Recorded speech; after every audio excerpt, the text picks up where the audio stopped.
Portrait de la 6e et de la 2e circonscription de Haute-Garonne en vue des législatives. Derniers espoirs chez Freescale, quelques mois avant la fermeture. Radio Plus, une radio associative qui tire sa révérence.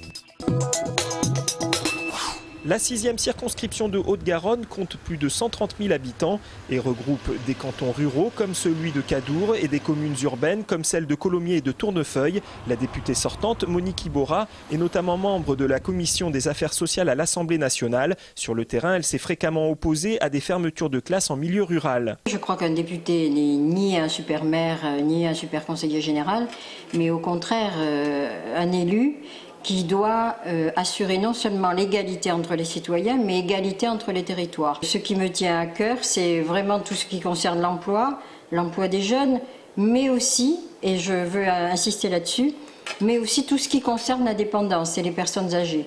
Parce que dans ce domaine aussi, on a beaucoup à faire. Face à elle, dans ce scrutin, Jocelyne Vidal, conseillère municipale UMP de Saint-Lys. Un candidat d'Europe Écologie Les Verts est également présent, Alain Réfalo, professeur des écoles qui s'est notamment insurgé contre la réforme des écoles en 2008.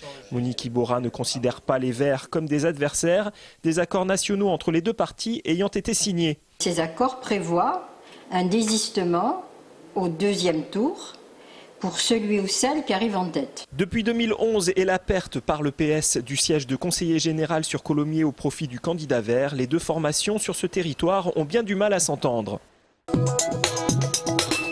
La 2e circonscription de Haute-Garonne s'étend d'un territoire urbain dense autour de la gare Matabio jusqu'à un territoire rural aux limites du Tarn.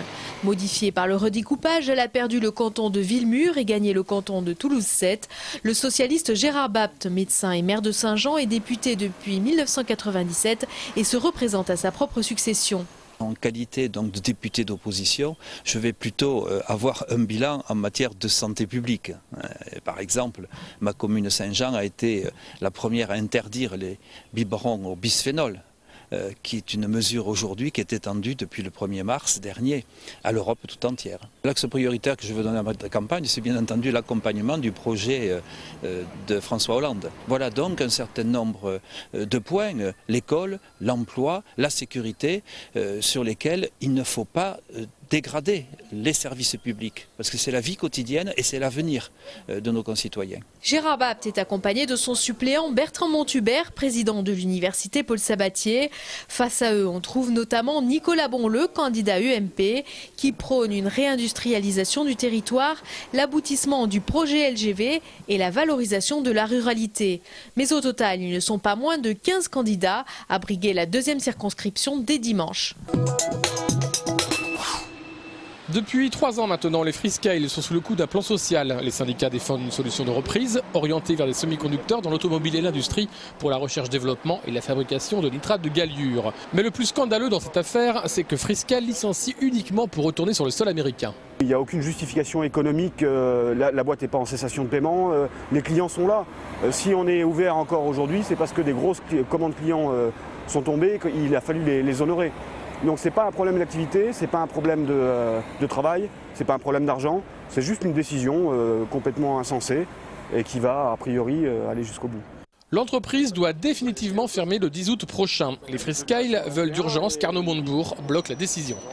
On a bon espoir de rencontrer le ministre du redressement productif, M. Montebourg. Voilà, c'est un dossier qui est certainement sur son bureau à l'heure actuelle et on attend avec impatience de pouvoir le rencontrer, lui exposer notre situation. Et pourquoi pas, puisqu'il faudra un petit peu de temps certainement pour mettre en place un repreneur, pourquoi pas décider un moratoire sur la fermeture de l'usine. L'État sera-t-il plus fort que la finance? On le saura en milieu d'été. Dès les premières heures de la matinée, les forces de l'ordre ont évacué plusieurs camps de Roms. Plus de 110 personnes originaires de Bulgarie et Roumanie vivent dans des abris de fortune le long de la Garonne, en 7 camps distincts. Le 31 mai, les 2 camps les plus proches du centre-ville avaient été vidés, démolis et un homme renvoyé à Bucarest. Aujourd'hui, 4 autres camps ont été isolés par la police. Ce matin, une centaine de personnes se retrouvent à la rue ce soir, ce que dénonce Germain Clément du collectif Solidarité Rome qui était présent. Bonne matinée sur Radio Plus Toulouse. Radio Plus cessera d'émettre le 30 juin prochain. Créée en 1991, cette radio associative destinée aux seniors diffuse ses programmes sur le 106.8 de 1h à 13h. La station ne ferme pas pour raisons financières, mais suite au départ de son président. Alors la radio s'arrête parce que, disons qu'au bout de 20 ans de Radio Plus, on veut prendre la retraite. Et puis dans le conseil d'administration, il n'y a aucune personne qui a voulu prendre la suite. Oui, c'est vrai que ça fait un petit peu mal au cœur parce que moi j'aime la communication, j'aime l'interactivité que nous faisions avec l'auditeur. La radio a compté jusqu'à 9 salariés. Aujourd'hui, il n'en reste qu'un. Il regrette l'arrêt de Radio Plus et compte présenter un dossier au CSA avec d'anciens salariés et bénévoles. On aurait aimé qu'il y ait eu un transfert d'association. Là, malheureusement, ce n'est pas le cas. Donc il faut repasser par une création d'association avec un budget prévisionnel sur 3 ans pour monter un bon dossier. Et donc pouvoir être choisi après par le CSA, c'est vrai que ça serait bien que ce soit effectivement un projet qui soit en rapport avec les seniors qui soit sélectionné. Le collectif compte faire signer prochainement une pétition pour que la fréquence reste dédiée aux seniors.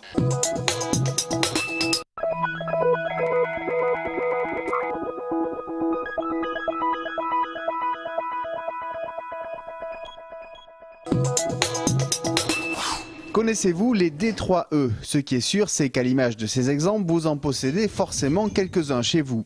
Le point commun de ces déchets d'équipements électriques et électroniques, c'est qu'ils ne peuvent être jetés dans votre traditionnelle poubelle. Et en voici la raison. Ce sont des déchets qui ne se mettent pas à la poubelle parce qu'ils contiennent des substances toxiques. Et donc il y a une collecte sélective qui est mise en place. Donc on peut les rapporter soit chez un commerçant quand on achète un nouvel appareil électrique ou électronique, soit les rapporter en déchetterie, soit ils sont réutilisés directement et revendus à d'autres utilisateurs. S'ils ne sont pas en suffisamment bon état, ils sont démantelés et chaque composant est recyclé dans sa filière spécifique. Un simple tube cathodique contient par exemple des terres rares et du zinc. Leur récupération génère de l'emploi et préserve l'environnement. Jusqu'au 9 juin, une campagne de sensibilisation est organisée dans tout le pays. À Toulouse, ces ambassadeurs feront le tour des 11 déchetteries pour prêter main forte aux usagers. En plus de ces déchetteries, plus de 100 points de collecte existent sur le Grand Toulouse, la plupart en magasin. Un nouveau guide touristique de la région vient de voir le jour. Le guide Évasion Hachette propose la découverte des 25 grands sites de Midi-Pyrénées. Auteurs et éditeurs de l'ouvrage ont annoncé sa mise en vente dès aujourd'hui en librairie. Topo de rando, adresses gourmandes, cartes, plans et photos. Le guide Évasion, c'est 416 pages de conseils pratiques pour la somme de 14,80 €. L'Orchestre national du Capitole continue sur sa lancée toujours plus ambitieuse pour la saison 2012-2013. Des classiques comme Berlioz ou Shostakovich seront présentés, mais cette année, la programmation est placée sous le signe de la découverte. On va présenter à Toulousains, un public à Toulouse, musique rare. Soit c'est musique russe, musique française, allemand, italien, mais toujours quelque chose d'intéressant, mais peut-être pas très connu. Pour mieux découvrir ces œuvres, des grands noms de la musique classique ont été invités. Paul Groves, Bertrand Chamaillou, Olga Bordina. Un programme pensé pour les Toulousains de 7 à 77 ans, mais aussi pour un public au-delà des frontières françaises. La dynamique artistique de l'orchestre, qui est extraordinaire, nous amène évidemment à imaginer, à être les ambassadeurs de l'excellence culturelle à l'extérieur, donc dans le cadre de nos tournées, mais également dans le cadre d'un projet audiovisuel qui est tout nouveau pour nous, qui permettra à des mélomanes du monde entier de nous écouter sur Internet. Le site medici.tv permettra de suivre l'orchestre dans ses tournées prévues en Europe et en Asie. En attendant, Mozart ouvrira la saison le 15 septembre prochain sous les doigts du pianiste Menahem Tressler.